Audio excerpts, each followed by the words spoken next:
بسم اللہ الرحمن الرحیم۔ اردو زبان کی چند خامیوں پر بات کریں گے۔ سب سے پہلی جو غلطی ہم عام طور پر کرتے ہیں وہ استفادہ حاصل کرنا۔ استفادہ کا مطلب ہے فائدہ حاصل کرنا، اس لیے تحریر یا تقریر میں استفادہ کے بعد حاصل کا اضافہ کرنا فحش غلطی ہے۔ اس طرح کی غلطی جیسے کہا جائے ماہ رمضان کا مہینہ یا شب قدر کی رات، تو استفادہ کے بعد حاصل کرنا نہیں آئے گا، استفادہ کرنا آئے گا۔ اس کے بعد ہے برا منانا۔ اردو میں برا منانا کی بجائے برا ماننا بولنا چاہیے۔ منانا کا جو استعمال ہے وہ جشن یا خوشی یا کسی کی ناراضی دور کرنے کے لیے ہوتا ہے۔ برائے مہربانی یا برائے کرم، یہ بڑا امپورٹنٹ پوائنٹ ہے۔ مہربانی یا کرم سے پہلے برائے کا استعمال بالکل غلط ہے، اس کی جگہ براہ لکھنا چاہیے۔ براہ مہربانی یا براہ کرم۔ براہ ہے کے نیچے زیر ہو تو اس کا مطلب ہوتا ہے کر کے۔ براہ مہربانی کا مطلب ہے مہربانی کر کے، اور برائے کا مطلب ہوتا ہے کے لیے۔ تو برائے مہربانی نہیں ہوگا بلکہ براہ مہربانی ہوگا۔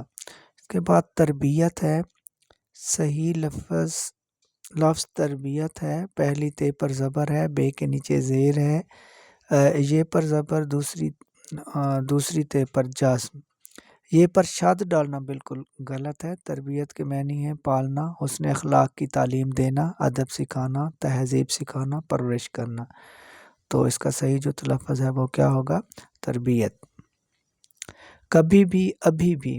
کبھی اور ابھی کے بعد بھی کا استعمال فصاحت کے خلاف ہے، یہ جملے کو ثقیل بنا دیتا ہے، اس سے احتراز کرنا چاہیے۔ ثقیل بھاری بنا دینا، احتراز اوائڈ کرنا۔ کبھی یا ابھی آئے گا، کبھی بھی، ابھی بھی استعمال نہیں ہوگا۔ کورا، صحیح لفظ کورا ہے، رے پر شد نہیں ہے، مطلب رے پر زور دے کر نہیں پڑھنا۔ کورا اس کا مطلب ہے گولا، گیند، ہر گول چیز، مثلاً کرۂ ارض یعنی تمام زمین، کرۂ باد یعنی ہوا کا کرہ جو زمین کو پر محیط ہے۔ کرۂ ارض یا کرۂ باد وغیرہ لکھنا بالکل غلط ہے، تو کرہ لفظ ہے، کرہ نہیں ہے۔ مکتبہ فکر، یہ ایک اور امپورٹنٹ،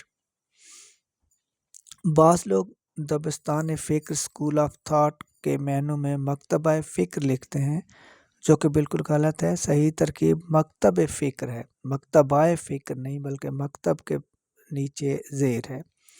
بعض اصحاب واحد کی صورت میں تو مکتب فکر صحیح لکھتے ہیں، مگر جمع کی صورت میں مکاتیب فکر لکھتے ہیں، جو کہ غلط ہے۔ مکتب کی جمع مکاتب ہے، اس لیے مکاتب فکر، اور اس کی واحد مکتب فکر ہوگا۔ انکساری، تکرری، تنزلی، فراری۔ انکسار، تکرر، تنزل، فرار کی جگہ انکساری، تکرری، تنزلی، فراری لکھنا اور بولنا فصاحت کے خلاف، بلکہ بعض ماہرین لسانیات کی رائے میں بالکل غلط ہے، تو انکساری نہیں، انکسار۔ گالی نکالنا، جو کہ غلط العام ہے۔ اردو کا محاورہ گالی دینا یا گالی بکنا ہے، گالی یا گالیاں نکالنا غلط ہے۔ جوتا، قمیض یا کپڑے ڈالنا، یہ بھی عام غلطی ہے کہ پاؤں میں جوتا ڈالنا بالکل غلط ہے، اس کی جگہ جوتا پہننا ہونا چاہیے۔ اسی طرح قمیض یا کپڑے پہننا کی جگہ قمیض یا کپڑے ڈالنا غلط ہے۔ ڈالنا کے اس لفظ استعمال سے احتراز لازم ہے۔ جوتے پہننا ہے، کپڑے پہننا ہے، نہ کہ جوتے یا کپڑے ڈالنا۔ غیور، بہت سے ادیبوں اور شاعروں کی تحریروں اور کلام میں غیور دیکھنے میں آتا ہے، حالانکہ اس لفظ میں یا مشدد نہیں ہے، یعنی یہ پر شد نہیں ہے، صحیح لفظ غیور ہے، غیور نہ کہ غیور۔ غفاری، عرب میں ایک قبیلہ بنو غفار ہے، اس قبیلے سے تعلق رکھنے والے کو غفاری کہا جاتا ہے۔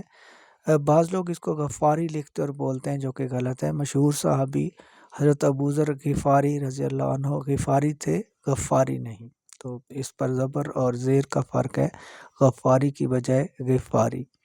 نیند کھل گئی، بیدار ہو جانے کے لیے نیند کھل گئی لکھنا غلط ہے، اس کی جگہ آنکھ کھل گئی لکھنا اور بولنا چاہیے۔ سمجھ نہیں آتی، ایک اور کامن مسٹیک ہے کسی بات کے سمجھ میں نہ آنے کو اس طرح لکھنا یا بولنا کہ سمجھ نہیں آتی، ایسا کیوں ہو رہا ہے، غلط ہے۔ کچھ عرصہ سے ہمارے صحافی بھائی اپنی تحریروں میں سمجھ نہیں آتی کا استعمال بکثرت کر رہے ہیں۔ یہ غلط العوام ہے۔ صحیح طرز نگارش یہ ہے: میری سمجھ میں نہیں آتا کہ گرانی کا یہ طوفان کہاں جا کر رکے گا۔ ہماری سمجھ میں نہیں آتا کہ ایسا کیوں ہو رہا ہے۔ سمجھ میں نہیں آتا ہی استعمال ہوگا، نہ کہ سمجھ میں نہیں آتی۔